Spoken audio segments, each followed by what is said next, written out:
Well, greetings and welcome back to our Wednesday Witness. I'm Reverend Laura Kigweba James. I serve as the Director of Grassroots Organizing at the General Board of Church and Society of the United Methodist Church, and I'll be host for today. We welcome you. Please take a moment and say hello in the chat. And I love you too, Christina. Good to see you all. And please introduce yourselves in the chat. Let us know where you're coming from. We're so excited for this moment and this time and to be at COP27. So as a reminder, the Wednesday Witness is designed to be a short and no more than 30-minute virtual session that will highlight a current issue that we're working on at Church and Society. And we hope that these sessions really equip you and your local churches to take action for social change. All these sessions are recorded and available for later viewing on our YouTube page. And we encourage you during this time to share your questions in the chat or live on Facebook. Also share this live on Facebook and across social media. And if we have time, we will do our best to answer the questions that come up today. So in the summer, we discussed voting rights at our last Wednesday Witness. We talked about reconciliation. And today, literally the day after the US elections, we want to expand this conversation on faithful civic engagement to focus on global advocacy. All over the world and in our communities, each of us are experiencing the impacts of climate change. The most recent disasters of Hurricane Ian in Florida in September, the drought in the West, flooding in Pakistan, Nigeria, the famine in Ethiopia, and many more natural disasters are occurring faster than they ever have before. And the frequencies of this climate change speak to the dire effect that we are all experiencing on our livelihood and all of creation. And yet, as we face these global challenges, there is an invitation and a specific call for us as people of faith to organize and advocate for just and equitable solutions that will protect and care for the climate and create environments where all of us are able to thrive and flourish. So one of the spaces of people of faith are organizing and advocating with the global community for climate and environmental justice is a conference of the parties to the United Nations Framework Convention on Climate Change, also known as COP27. That is currently taking place in Sharm el-Sheikh from November 6th to November 18th. And the Conference of the Parties, are member states like the US that have agreed to specific international framework to address climate change. And as United Methodists, we have participated in the COP as observers to organize and advocate with frontline Indigenous leaders, leaders of color for just and equitable solutions for climate and the environment. So this year, United Methodists are gathered at the COP, and today we are joined by my colleague, Deputy General Secretary, soon to be Interim General Secretary, John Hill, who is on the ground in Sharm el-Sheikh, Egypt. Welcome, John. And John will be sharing with us how we as people of faith can continue to use our voices to advocate for just and equitable solutions for climate and the environment. Welcome, John, to the Wednesday Witness. Thanks, Laura. Good to be here. You're Apologies welcome. in advance if there's some noise behind me. While it looks like a kind of stock background, it's actually live outside. So there are people walking by right now. Yes, you are live. So John, in your own words, can you share with us, what is COP? What really is COP, and why is it gathering in Egypt this year? Yeah, sure. So as you said, right, the full long name is the Conference of the Parties, 27th Conference of the Parties, to the UN Framework Convention on Climate Change. And the framework is really, that was an agreement back in 1994 of 198 countries to work together to address the emerging issues around climate. So there were different tracks that were set up through the convention, some really related to science to continue to further the science and get a better scientific understanding. And then how do we address both the cause of climate change, the emissions, and how do we address the impacts of climate change through adaptation, and more recently conversations around loss and damage. So these COPs, which happen once a year, really bring together world leaders, teams of country negotiators, civil society folks to be in formal negotiations and then informal consultations and really meetings, side events, conversations to try and better respond to the emerging science and the on-the-ground realities of climate disruption. So while we're here at the COP, there are conversations happening on all those topics I just mentioned, plus a lot more. And this COP is termed so the implementation COP. So in the past, we talked about sort of setting up the Paris Agreement and setting up the rules for the Paris Agreement. And now this is really about getting to the implementing of the national commitments under the Paris Agreement. When you ask why it's in Egypt, the UN designates 5 different regions and the COPs rotate among those regions. So last year it was in Western Europe and Glasgow. This year is in Africa and here in Egypt. Next year will be in Asia, not far away from here, in the United Arab Emirates.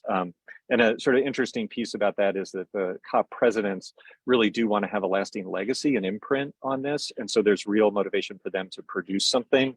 And that's why we see sort of the naming of things according to where it happens. So the Kyoto Protocol, the Paris Agreement, more specifically and technically things like the Warsaw International Mechanism on Loss and Damage. So as we do the work here, we're sort of reminded of the legacy of the COPs that came before us. Wow, thank you for that breakdown and so much that happened. So let's talk about the day-to-day during this 2-week gathering. What is expected at the COP? You talked about the international frameworks that have been present in the different areas, but really, what is the expectation and the role of the faith community in organizing and advocating for a global response there? Yeah, so a couple things in those questions. One, there is a somewhat predictable rhythm of these COPs. They're 2-week meetings. The first week is really about sort of preparatory text for when the heads of delegation come in to make the high-level decisions next week. So there's sort of like staff-level conversations this week, high-level conversations next week to produce an outcome by the closing weekend. And then there's also this predictable rhythm of really high rhetoric at the beginning. So there are high-level leader summits that have happened the past 2 COPs where folks really make these bold statements, right? And then our job as civil society is to make sure that they live into them in the meeting rooms, not just in the public sphere. And then practically there's a lot of confusion the first few days where the delegates and civil society folks are trying to find meeting rooms, find restrooms, find water and food, right? It's like a whole new venue. And so it's somewhat familiar, but like everything's in new places. And then for those of us who need energy to power through the marathon sessions, like there are pavilions that give away free coffee. So like making sure we know where those are. So then by the 3rd day or 4th day, we're on the 4th day now, sort of settles into a more serious set of negotiations. Today is Finance Day. We'll talk about that a little bit later. But now the negotiations are really underway in earnest. So there are dozens of meetings happening simultaneously in plenary halls, in smaller meeting rooms, and through bilateral meetings, through informal consultations. And so we as church and society are part of a broader climate justice network.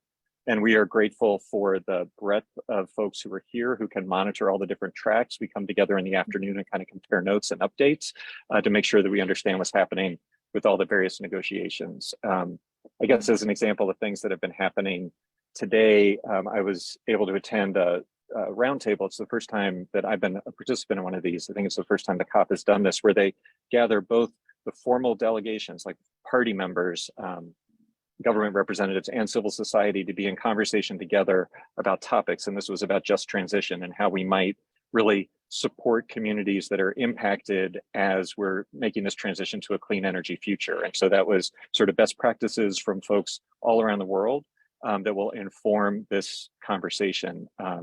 Get to meet with the US congressional delegation as they arrive. Yesterday, heard Special Envoy John Kerry kind of outline the US hope. So there's a lot of things that happen. The faith community, like our hope here, is really to make sure that those conversations are rooted in a call to justice and a conversation that is deeply listening to the climate disruption that's happening and the folks who are most on the front lines and impacted by it. And so, again, we have the privilege of having credentials to come into this COP, and we want to make sure that we are standing in solidarity with Indigenous communities, with communities who are really facing every day the climate disruption, and making sure that we're using our voice in this space to amplify their voice. So that's part of kind of the role of church and society and connected to the broader faith community.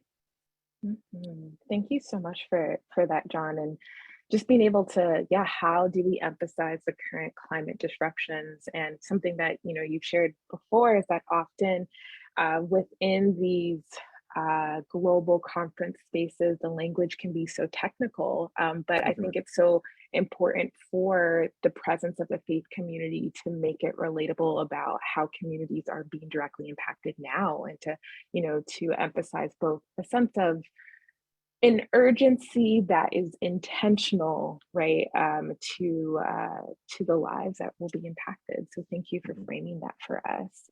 Um, so here we are in the midweek, right? End of week one.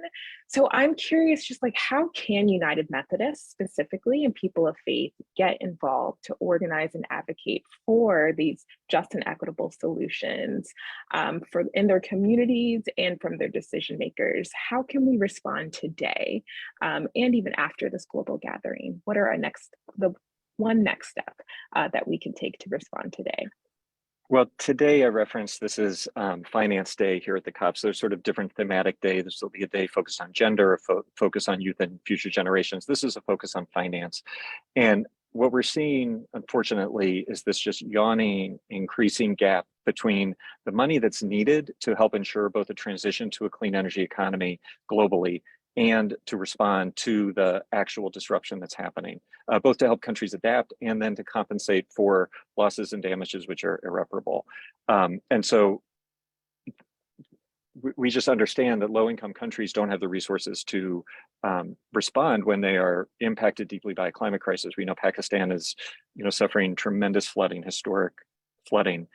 Hearing from them talk about the displacement of, just tens of millions of people in this space is really sort of compelling. And then it begs the question, like, how can we, as a global community, respond? And what is the role for wealthier communities, wealthier countries to provide financing and resources? And it's always a tough conversation. But the reality is that low-income countries have to divert scarce resources that would otherwise go towards development and human needs to disaster relief, and that's immoral given that they are not causing the climate crisis and the ones who are on the front lines of the impact. So U.S. delegation has long fought progress on loss and damage. That's the term they use for sort of the irreparable harm, things that cannot just be adapted to. I'll note there's a little modest progress in the right direction already at this COP, in that as the agenda was set and was hammered in the days right before the COP started, they actually agreed to putting on a loss and damage finance agenda item. And that had never been on the agenda before. And so to have a separate conversation, there's a whole separate work stream on this question about loss and damage finance is progress. And for us, we really need to focus over the next 2 weeks to make sure that by the end of this conference, there's actually a finance facility established. It's not just a conversation. When we talk about the US kind of obstinance on this, when we talk to US negotiators, they always kind of point to the lack of political will in the US for climate finance, for international assistance, right? And that's their excuse. And it's sort of a fair point in that countries cannot commit internationally what they can't deliver domestically, right? So we've seen this where countries will say they're going to contribute X billions of dollars and they don't deliver it at home. So what we can do as advocates within the US context is make sure that we're pressing US Congress to actually support climate finance. And we're in this moment where that is among the key items that's going to be discussed when they return from the elections, right? So the elections just happened. They've got a session between now and January to finish up the unfinished work, including the federal budget. And so what we put together is an action alert so that United Methodists can push US Congress to support climate finance. And I believe, the more that folks are hearing from it home, and we'll be meeting with the congressional delegation later, they can impress upon the administration that there actually is the interest, there is the support to do this, to make this commitment, and to block what had been their progress, to reverse their position, which had always been to block progress towards a financial facility. So that's kind of the interplay between what's happening here and what's happening in the US. Thank you. Thank you, John, and thank you for kind of making that connection too, to kind of what is after the elections, that there's work still to be done in this current Congress. So I want to ask this question from Marty, just because I think it's tied into what you just shared. So Marty offers, how can we convince fiscally conservative legislatures that spending money on foreign countries that are experiencing losses from climate change. So how can we convince fiscally conservative legislatures that spending money on foreign countries that are experiencing losses from climate change? Thank you for the question, Marty. That's a good question. It's not an easy question. I think there are a couple of ways. One, we are people of faith, and I think it's always important to impress upon the moral responsibility first and foremost. I mean, there's some other arguments we can make, but making sure that we understand that our call to love our neighbor extends globally, and that especially when we have caused harm, we need to be part of repairing that harm. And we know that in the US and other wealthy industrialized countries have and are causing harm in low income countries, particularly in the global south, that are experiencing climate disruption. And so we have a responsibility to support them. There are other compelling kind of US interested reasons when we think about the instability that happens because of climate change, the migration patterns that happen because of climate change. There's a lot of different aspects that one could sort of research your individual member, what they're interested in, and sort of craft an argument around that. But I think for us as people of faith, it's first and foremost a moral call. And I'm hopeful that folks who are, professing Christians in Congress might live into that gospel call. Amen. Definitely. It is a moral call. It's a moral call to witness for all people to live in a climate and environment that provides thriving and flourishing, and that those resources aren't only for some and not for all. So thank you for that reminder. So y'all, we have heard the context, the call to action. There's an action alert that I dropped in the chat to reach out to your senators specifically about the US fair share. John, actually, before I go into the action alert, I just had a question that came up. You get to meet with US delegates specifically, right? Like faith communities are in the room and are literally listening and sharing with US delegates. Can you talk about that a little bit more, about what that experience is? Yeah, so I think it's, it happens on a couple levels. There's the official negotiating team that is representative from the administration. So they've got folks who are, participating in all the different tracks. And the benefit of being in these spaces is they're pretty accessible, and you can kind of go up to anyone.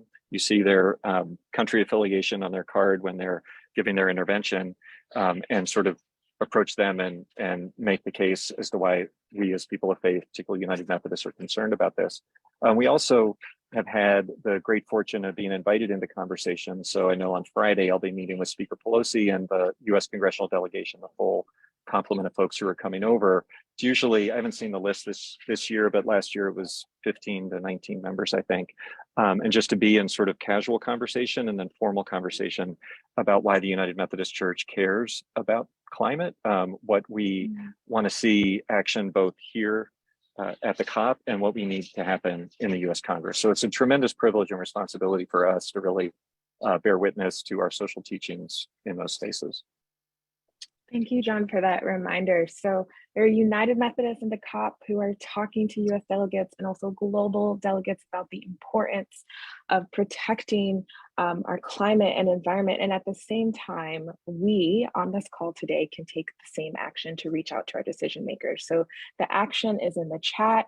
We also want to let you know that if you are trying to think, I need more language, I need to understand more about how our church is talking about climate and the environment, please know that we have faith and fact cards that are available on our website that speak to climate justice, sustainability, and water. If you're looking for more information on the COP specifically, we want to shout out Texas Impact. They have a climate justice study called The Path of Hope that covers about what the COP is and goes into detail about the faith community's role. We want to also uplift a current frontline leaders action called Payment Overdue. We'll also share that in the chat just to hear more about what loss and damage is and what frontline communities are specifically asking in terms of what they hope to see and what we hope to see collectively at the COP this year. And then one other thing I want to lift up, so John, as well as members of the United Methodist Interagency for Just and Equitable Net Zero Coalition, we'll be having 2 webinars, November 10th tomorrow, and the next Thursday, November 17th, on what is happening at the COP. I will also be moderating that conversation, so it will be exciting. So the registration for that will be in the chat, and we invite you to join us in that time as well. So it is in your hands now. Thank you again for joining, but really we encourage you to step up, take action, for all of us. I believe, do I have someone who has their hand up? Another question? David Lux. All right, David, did you have a question for us? David, feel free to speak, and welcome.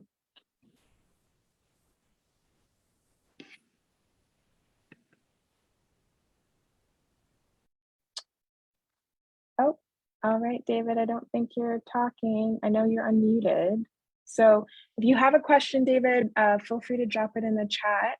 We have a few more minutes, so I'm going to maybe come back to you a little bit later. Okay, go ahead, Lisa. Thank you. Sorry for my scratchy voice. I have kind of a bad cold, but I'm wondering if these resources, the links that you provided in the chat, will they be shared in an email, or should I make sure I get those all right now?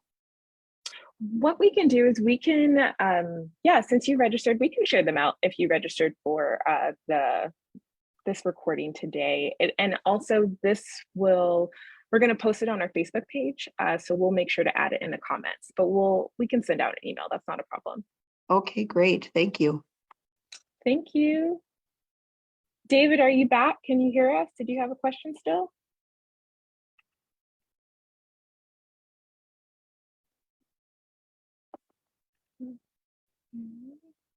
And Lisa, go ahead, and thank you so much for your question. All right.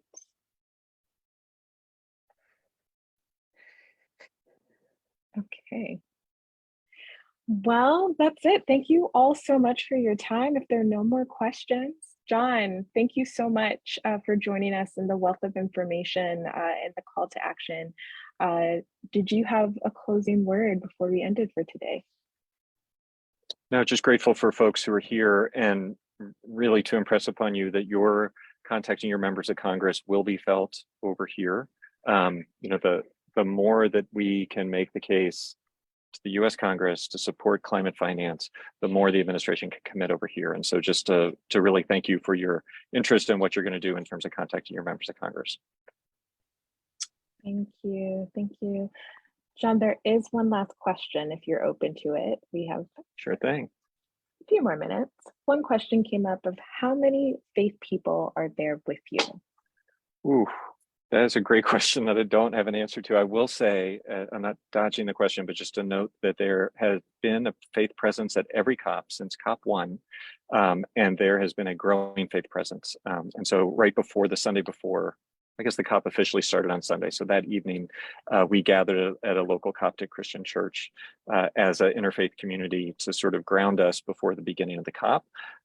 There are a lot of folks from a lot of different faith traditions from around the world who are here, and it is just awesome to see the presence of people of faith in the midst of what, Laura, you referenced as sometimes very kind of abstract and disconnected conversations, and sort of like just seeing them physically present here sort of changes the spirit of it, and grateful for their leadership. So I don't have a number for you, but it is within the US community, I know it's at least 50, and globally, many more than that. Awesome. Thank you so much. All right, well, thank you all for your time, and hopefully we'll see some of you tomorrow at the Interagency Task Force conversation. So thanks again, and we'll see you next time for our Wednesday Witness. Take care.